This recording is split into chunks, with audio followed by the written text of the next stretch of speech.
there, everybody, and welcome to this video on what causes anxiety. I'm your host, Dr. Elise Snipes. In this short video, we're going to talk about the function of anxiety, the connection between anxiety and the stress response, or the HPA axis, and the impact of anxiety on perception, schema, and problem solving. Anxiety is triggered by the threat of loss, and that can be the loss of a life, whether it is the loss of your life, or you're worried that somebody else is in danger, or even a pet.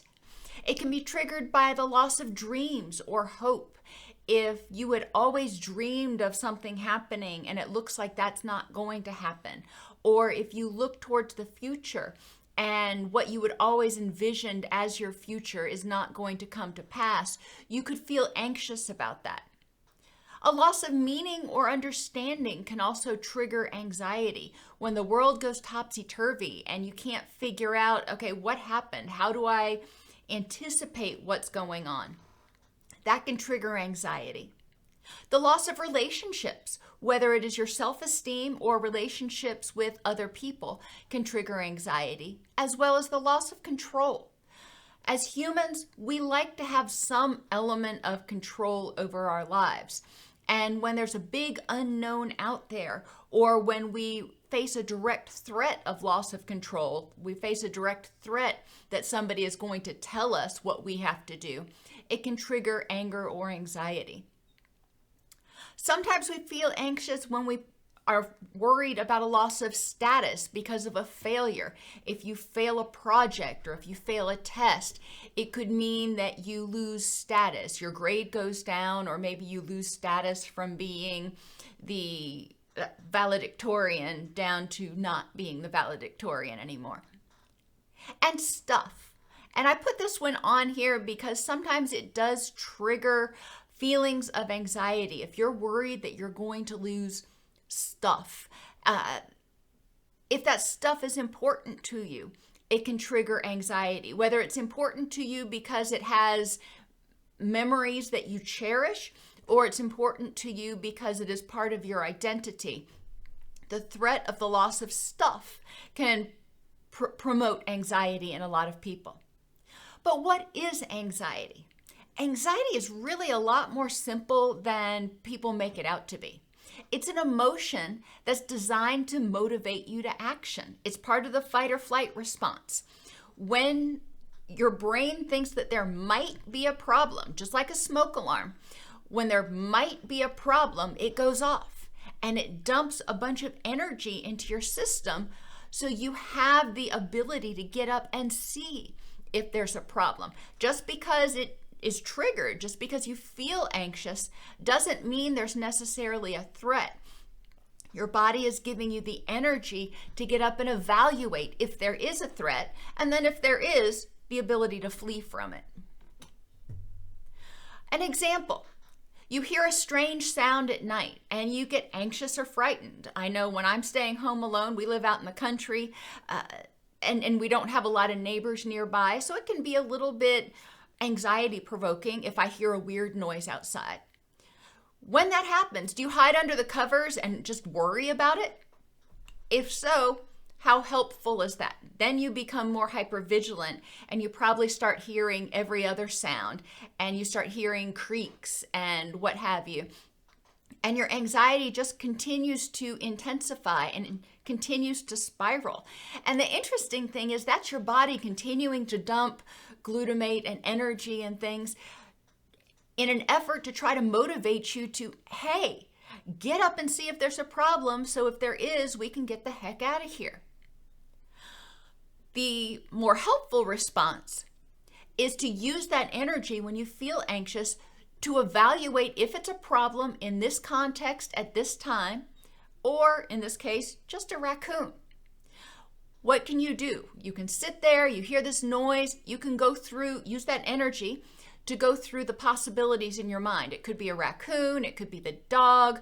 Oh, my roommate just got home. That could be the noise that I heard.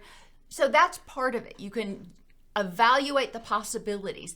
And if that quells your anxiety, if you hit on that aha and you're like, that's what it was, Okay, end of story, you're done, and you can start to relax again. If you go through the possibilities, or maybe you don't, you hear that noise and you're like, I need to check it out to see if there's a problem. Okay, so you're using your energy to get up and check it out. Or if you're like me, you call a friend and you're talking to your friend while you're getting up to check it out because you don't want to do it by yourself. But if you're home alone, you got to figure out how to make that work. Other examples that trigger anxiety for people. Maybe their significant other or their best friend is just acting weird.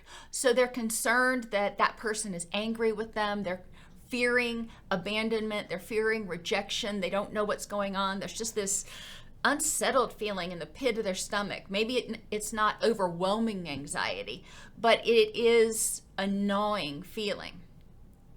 Or, and my least favorite one, if your boss summons you to their office, we need to talk. That always stresses me out. With my other boss, with the boss that I worked with for 14 years, most of the time, if he called you into his office, there was a problem. He was sort of a no news is good news kind of guy. So when he would summon you to his office, it was probably not going to be a pleasant situation. So whenever future bosses summon me to their office, I recall those past experiences and automatically it triggers my anxiety because of the unknown. I don't know what might be going on, but my past experiences in similar situations have been unpleasant. Now it's important, and we're going to talk about this more in a minute, to use the current context. At this time, in this context, at this time with this boss, does that necessarily mean that there's a problem? Future bosses may call you into their office because they have a project or something they want you to do.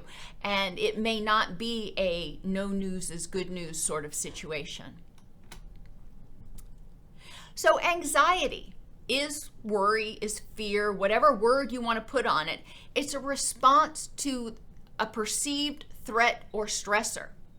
When your body thinks that there's a stressor, and remember I said it's like the smoke alarm, it doesn't mean there is one. It means there might be one. Just like the smoke alarm goes off when there's smoke, doesn't necessarily mean there's a fire. Cortisol, your stress hormone, is dumped. Glutamate, one of your main excitatory hormones neurotransmitters, is dumped. When cortisol and glutamate are coursing through your system, you are in fight or flight mode. A lot of times you have what we call tunnel vision. You're not designed to be using higher order reasoning and thinking at this point in time. You are supposed to be evaluating if there's a threat, and if so, getting the heck out of there. So your thinking is going to be somewhat impaired and often somewhat rigid. You're not often, when you're in an anxiety state, when you're in an anxious state, you're often not going to see all of your options because your brain is just saying, not time to think, just get me to safety. Norepinephrine and dopamine are also secreted. And I know you may think of dopamine as the pleasure chemical, but it's really your perseverance chemical. So your body dumps norepinephrine to help you stay focused on the task at hand, and dopamine to keep you wanting to move away from the threat. Your body also dumps blood sugar and fatty acids. So if you've got diabetes, this is not a good thing because all of a sudden your blood sugar is going way up.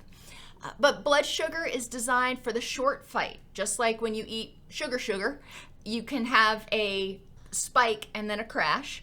Blood sugar doesn't last for long. The fatty acids are released from your liver for the long fight. In case there is a problem, you've got this reserve energy, this highly dense energy that you can pull from for the marathon if it's not just a quick sprint.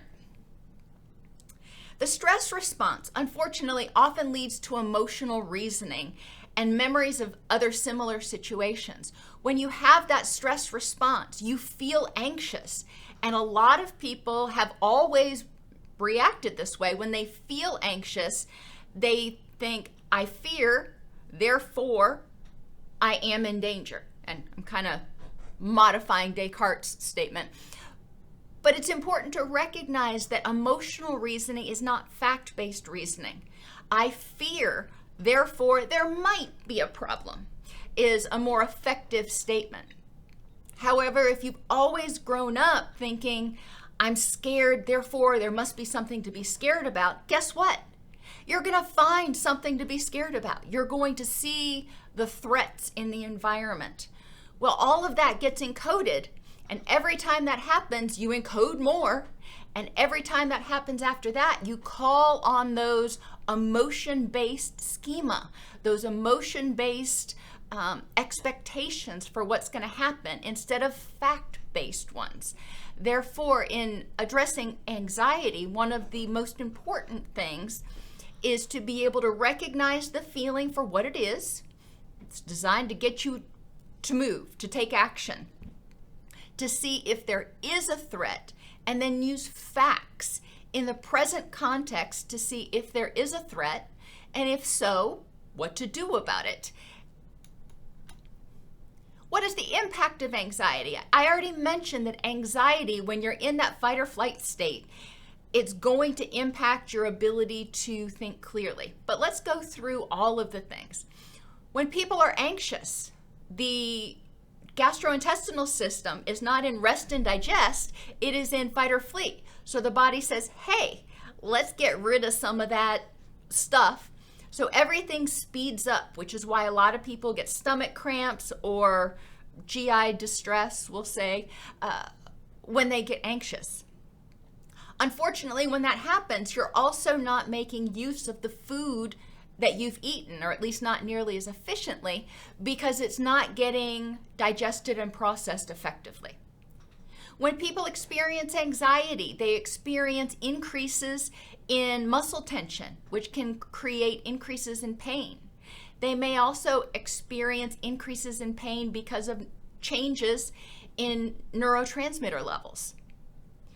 When people are anxious, especially if they're persistently anxious, not just I had an anxiety moment during the day, but if they're anxious a lot of the time, it often keeps them from being able to effectively wind down and go to sleep. It keeps their cortisol levels high, which disrupts their circadian rhythms and alters the levels of hormones and neurotransmitters. So they don't get good sleep, which contributes to low energy and fatigue. But just being stressed out and tense all the time also drains your energy. And when people are anxious, they are what we call hypervigilant. They're more easily startled. And think about how much energy it takes when you're startled. You know, you have that rush all of a sudden. And it can be exhausting when you are constantly scanning, you have difficulty relaxing, and you're startling a whole lot more throughout the day. Affectively or emotionally, people with anxiety tend to be more irritable, and it makes sense. If you're worried, if you are in this state where you feel like there's a threat going on, if you feel out of control, then it's more likely that you are going to respond with irritability to other things that come your way because you're already feeling threatened and you're like, I can't deal with anything else. Depression is not uncommon in people with anxiety because you can only be anxious for so long before you run out of gas, before you've gone so long without good sleep, before your energy's been so far drained that you just become hopeless and helpless. People also feel guilt when they feel anxious. They may feel guilty that they are anxious and not able to do the things they want to do the way they want to do them.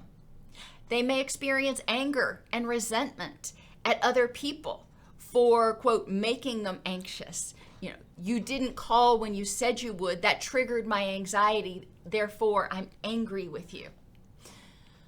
Cognitively, it promotes a sense of pessimism and negativity. When you're anxious, when you're in fight or flight, your brain is pre-programmed to notice the threats in the environment and not pay attention to the positive things. So you tend to get a more skewed perspective of the world, which promotes pessimism. Your memory is often impaired. Thanks to that glutamate, your brain actually does not encode memories nearly as effectively in the moment. And then because you're not getting good quality sleep, you're not going through those phases of sleep where your memories get effectively encoded into your brain. Problem solving and decision making also go out the window when you're anxious. The more anxious you are, the more difficult it is often to see the options for problem solving and to make a decision because you're second guessing. You become anxious about what's the right decision. So anxiety promotes anxiety. Interpersonally, in your relationships, anxiety often impacts your self-esteem because you don't want to be anxious all the time and you get frustrated or you fear rejection and you create a lot of negative self-statements. It can result in impatience with other people because you don't have enough energy to deal with your own anxiety right now. You can't break free from your own anxiety right now. You ain't got enough time or energy for their drama. You may experience isolation, sometimes by choice because you just can't tolerate any more input. You're already overwhelmed, or not by choice because other people get exhausted being around your anxiety. So they start to distance themselves because they don't know how to help you, but they also can't seem to figure out how to connect with you in a meaningful way. And finally, you may have an inability to create secure attachments. When you're anxious, it's really hard to be emotionally available to other people. And that is so necessary for creating secure attachments, to be able to empathize, to be able to respond consistently to their needs and not just be completely overwhelmed trying to figure out how to manage your own needs. Anxiety is an emotion that's designed to move you to action. It's not like wine. It does not get better with age the longer you hold it. Anxiety is based on your belief about whether there's a threat based on prior experiences, but it's important to remember to evaluate whether the situation is a threat in this context at this time. If there is a threat, use the energy that's being dumped into your system to address it. Otherwise, your body's going to continue to dump energy until you're just plumb out of gas. And that will end up leading to feelings of hopelessness, helplessness, and depression.